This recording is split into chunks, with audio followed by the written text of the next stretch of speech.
Hi all. This video is a brief discussion of the poem Theme for English B by Langston Hughes.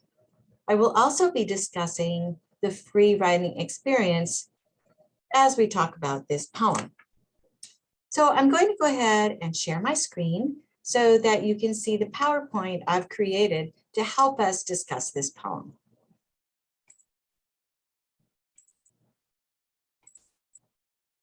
Okay, so first, what I'd like to talk about is I'd like to take a look at the poem as sort of a model of the free writing process.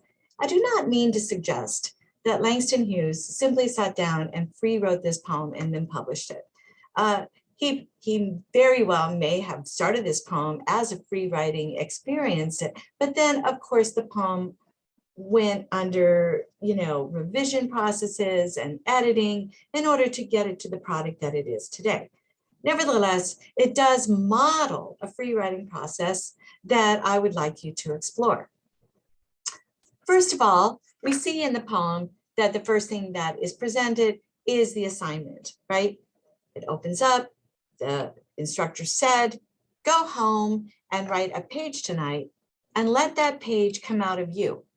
And then it will be true, okay? So this very often will happen to you as a student, that you will get an assignment, and then you need to kind of understand what is that assignment asking you to do, okay? So you ask a question, which is mirrored in this poem when he says, I wonder if it is that simple. So we know now that the quest of this writing is to answer that question. I wonder if it's that simple, okay? And so, first of all, how does he begin to set out to answer that question? And this is something that I want you to consider when you're doing your own writing, okay? First of all, just start out writing very, very specific details, as is done in this poem, right? He begins writing like, who am I? Who am I? I am 22, right? Concrete, factual detail. Colored, not a word that we use now in 2021, but I will go ahead and discuss, sort of anti-racist language use in this class at a later point. But he goes on to, the point is that he's Black, born in Winston-Salem, which is a place that is from the South. So he is a Black man, 22, that has grown up in the South, that has gone to school in the South. Okay, and we have to think about, like, what does that mean that he was a Black man in the South, and how might that form who he is and what he might feel comfortable writing in this assignment.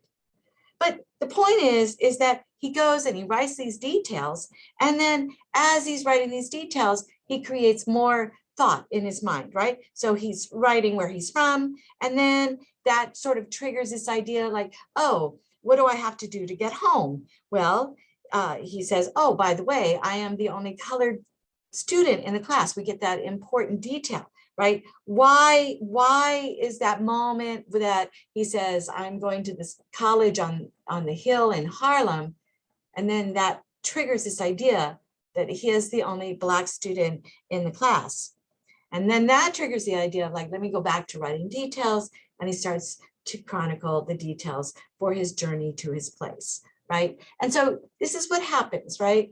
That writing is actually what we call a generative process, that the very act of writing helps you create more thought, helps you generate more ideas. So this happens when you're talking too, right? You'll be talking to someone, you didn't know what you were going to say, but as you start talking, ideas and knowledge starts forming in your head, and pretty soon you're generating new ideas. Same thing happens with writing. And this is what you can do to not only stimulate writing for your own purposes, but also to help you avoid writer's block. So let's say that you're writing and you get to a point where you just can't think of any more ideas, right? The idea is just to pull yourself away from that sort of intense experience and just start writing. Just start writing and see what comes into your head, right? And that will help you generate ideas.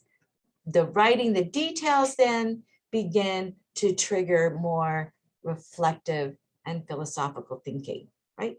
begins to help you develop awarenesses. So you're not just describing now, right? Those things are beginning to make connections to your world and your own life, perhaps. Or if you're writing an argument, to how your argument and the research connects. Depends on what you're writing. Now, I know that you've already probably done your free writing experience, and some of you may have been troubled by the fact that the free writing, I asked you to write for a timed experience, and that act of being timed might have caused you some anxiety, right? So why do I ask you to write for a timed experience? So first of all, a lot of times people, if they're not set a minimum limit to write, that they'll stop writing after a minute. Like, I can't think of anything else. So by forcing you to write for a full 10 minutes, even if you're writing, I don't know what to write, I don't know what to write, I don't know what to write, that that will then show you that just the act of writing will generate. So if you keep writing, you are going to come up with more ideas. If you stop writing, the ideas stop. So that is why it is a timed experience, right? It is not meant to sort of curtail your thought as much as to keep you writing and show you how it generates thought. However, on that being said, I also, I know that you have, busy lives, and I don't want you to feel like you have to write for an hour in order to fulfill this assignment. And so I try to limit that experience for you. And yet many of you do sort of, as soon as you hear that it's timed, on top of having to write, on top of a big assignment, right, you feel this anxiety. And maybe it becomes difficult for you to write, even to start writing. So my tip to you is do what Langston Hughes did and just start describing your environment, just describing the world around you. The walls are white, right? The sky is blue. I have a blue sweater on, right? Just start describing. But understand that that anxiety that you're calling anxiety is what we call a creative tension. And that is this idea that in order to create, that you have to experience this certain kind of energy in order to create, whether it's in writing or some other sort of creative experiment that you're doing. And so that idea is that it might feel uncomfortable, but it's from that energy that you can actually create. In fact, that nervousness that you feel when you're about to create something, it actually, by the way, triggers, if you were to do a brain scan, it actually triggers the same part of your brain that if you were, say, excited about something, right? It flares up the same part of your brain as excitement. And so what you can do is just simply relabel that, right? Instead of labeling it as anxiety or as nervousness, right? Think of it as excitement. And you're going to see that that does begin to shift your perspective when you begin writing. However, there is no doubt that whatever that energy is that you're feeling, you do have to keep it reeled in, right, so that it remains productive. So that you can get too much excitement, you can get too much energy, and it can shut you down. So you do have to develop strategies that help you keep that reeled in so that you can continue to create productively. And that's going to differ with everybody. So I know some people listen to music. I like to do some minor physical activity, whether it's walking, vacuuming, something like that. But you don't want it to be too strenuous so that it takes away that energy. You just want to keep it in check so that you can continue to create and be productive without pushing yourself over the top or escaping that energy or erasing it. Okay? All right. So let's get back to the poem itself and start thinking about how to analyze the poem. First of all, you want to understand that in general, in literature, the narrator and the author, especially in fiction, is not the same person. While they may share a lot in common, the narrator is an imagined character that has been constructed by the author for the purpose of this work, whether it's a poem, whether it's a short story, or whether it's a novel. They may share things in common. They are not the same person. In fact, when Langston Hughes is writing this poem, he is well beyond 22, okay?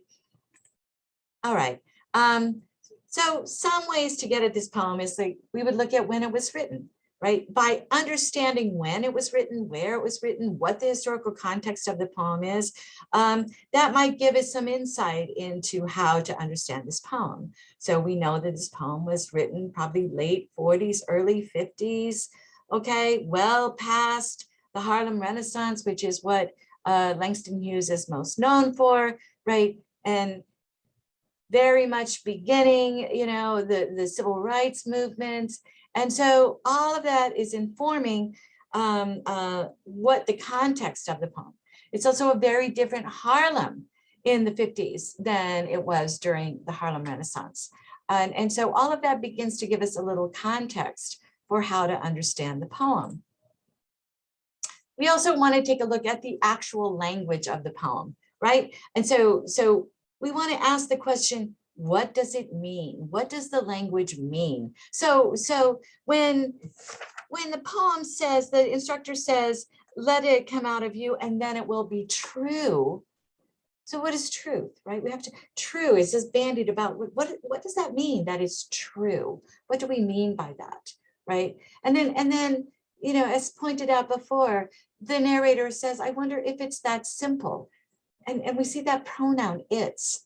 Well, what is it referring to there, right? We have to sort of answer that question, dig down into the language of the poem, right? And then the poem ends with, although you're older, he's talking to the instructor, right? Although you're older and white and somewhat more free. Well, what does that mean? What does it mean to be free? What does it mean to be free in America? And why and how does age and race, right, older and white, affect one's ability to be more or less free? So by looking at the language, you see how we're asking questions. And this is what really literary analysis is. This is the skill set that I want you to develop, is learning how to ask questions and then use interpretation to answer those questions so that we can develop an understanding of the poem based on the questions that we're asking. All right. So for example, we know that, again, like he grew up in Winston-Salem, right? It's a town in North Carolina. You know that the Jim Crow laws were going on then. So what might it have been like for a young Black man growing up in Winston-Salem during a time of the Jim Crow laws? And then what college on the Hill in Harlem, very likely Columbia. Now we know Columbia is an Ivy League school. We know that it's expensive now and it was expensive then, right? And so how might this narrator feel who is going to this school as the only Black man in this very, very expensive college, when we discover later on that he lives at the Harlem Branch Y? Okay, for those of you who don't know, the YMCA at that time used to be a place where young men could go and, you know, sort of rent a bed for very cheaply, have you know, share a bathroom. For sure it was communal, but get a hot shower, have 2 hot meals a day for a very, very cheap price. And so we learn that this is where the narrator is living while he is going to this Ivy League college, this very expensive college, where, you know, he is the only Black man. So how might he be feeling, right, as this person who's very different from the other students in the class? And what is truth for him as compared to the other students in the class, or even the instructor? Okay, so then we get to this point in the poem where there's quite a lot of confusion, right? And we see that by this crazy punctuation and disruption in the language, right? And you see, it says, I feel and see and hear, comma, Harlem. I hear you, colon. Hear you, comma, hear me, dash, we too, dash, you, comma, me, comma, talk on this page, period, parentheses, I hear New York too, and parentheses with a comma in there, me, dash, who, what the heck is going on there, right? And as we're trying to analyze that, we're like, what is going on? And what we know is like, there's some kind of disruption happening, some kind of confusion happening, right? And have you ever like been writing and you're like, I know what I want to say, I just don't know how to say it. And that's the moment where you're coming to your brilliance, or what we would call in literature an epiphany, a new awareness, right? And then what follows is going to be that, you know, emergence of a new awareness. So he looks at, he immediately after that, he says, well, I like to eat, sleep, drink, be in love, right? And then he gets into the records, and there's a dash, and there's this great alliteration that he likes to hear, Bessie, Bop, or Bach. Now, as literary analysts, we have to explore who those people are, right? It's at the climactic moment. It's got alliteration. We have to be able to understand, right? And so we're going to look up and we see Bessie Smith, right? She was known as the Empress of the Blues early in the 20th century, right? So here's this Black woman who's, you know, redefining a genre that was really very dominated by Black men. In fact, this whole genre came about, you know, because of the African-American culture, and she finds her way through it, and he likes her, right? He likes her music. Bop, this kind of begins to give us some sense of when it was written, because bop actually comes much later after the Renaissance. It is a derivative of jazz, led by Charlie Parker, who died of a heroin use. And we begin to see that sort of complication with life in Harlem at that point. And then of course, Bach, right? So bop being, you know, sort of that center of Black music, Black culture, even the Harlem Renaissance. And then we get Bach, right? This dead white guy who's a classical composer from Germany, and he likes all of them. It's like, how is that possible? That despite gender, despite race, despite even, you know, sort of, you know, when this music took place, he likes all of them. And he begins to sort of wonder, like, what do they have in common? So like they have commonalities, but they also have differences, okay? And that leads him to new awarenesses. And we have to begin to understand as analysts, you know, sort of what are those new awarenesses, right? So what I want you to do then is answer that question. What are the new awarenesses that the narrator comes to as a result of this assignment, right? As a result of this climactic moment, as a result of this writing experience, right? And how has the narrator changed from the beginning of the poem to the end of the poem, right? How has the narrator changed? And how does understanding that change give us some insight into the poem? Help us develop an understanding of the poem, okay? So I hope that you have found this video useful when thinking about Theme for English B, when thinking about your construction of your own identity, as well as I hope also when you think about the free writing experience. Have a good day.